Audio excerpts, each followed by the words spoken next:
na handang-handa akong harapin, kuya. Siya po yung nag-supervise po sa amin lahat po, kuya. At ang pinipili ko po ay si Marco po, kuya. Congratulations, you are now promoted hotel managers Marco at Princess. It's a new challenge po for me. At looking forward lang po ako sa kung paano ko po ma-handle yan together with Princess. Susunod! Kuya, I miss you. Kuya, isang I miss you naman dyan, oh. Kuya, can we hear your voice again? Maligayang pagbabalik sa aking bahay, aking big winners, Brent at Mika.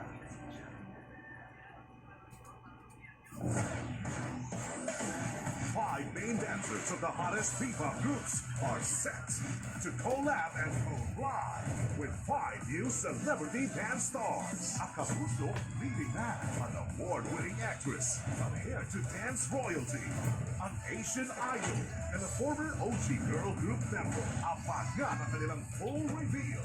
Labanan na! Premieres February 15 on GMA. I promised Marge that I'll be home for dinner.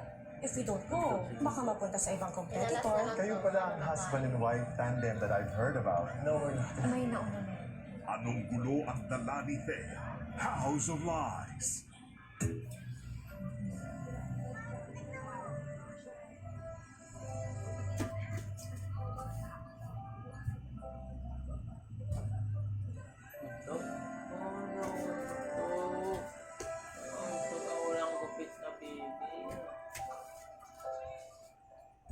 Ano ba yan, baby?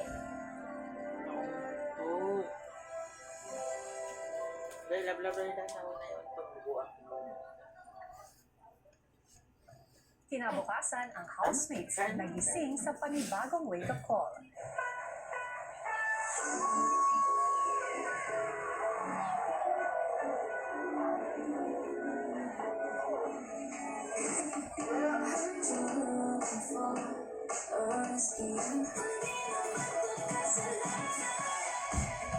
Pagising ko po, kuya, naging good mood na po ako, kuya. Na-enjoy ko po yung wake-up call today po, kuya. Sobrang upbeat po ng music. Masarap po siyang sayawin, kuya.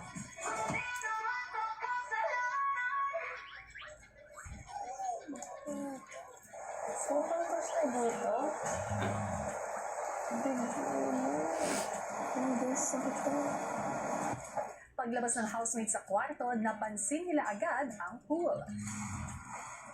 Oh, the pool is back! Whoa! Yo, the pool is so clean. Let's jump. Kainan pa naman ang aking mga anak. Madumi po talaga yung pool, kuya. Siyempre, kuya, hindi po yun maganda. Kaya dapat siguro linisan po namin yung pool. Ang hotel managers may napansin sa reception area.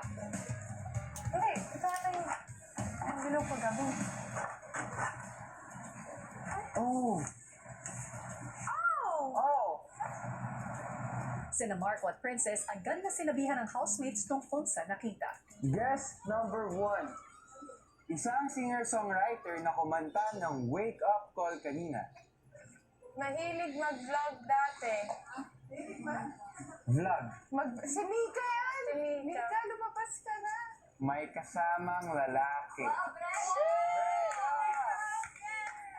Ilang saglit pa, ang housemates muling nakatanggap ng hudyat. Hey, to the face. Did I mean in the face?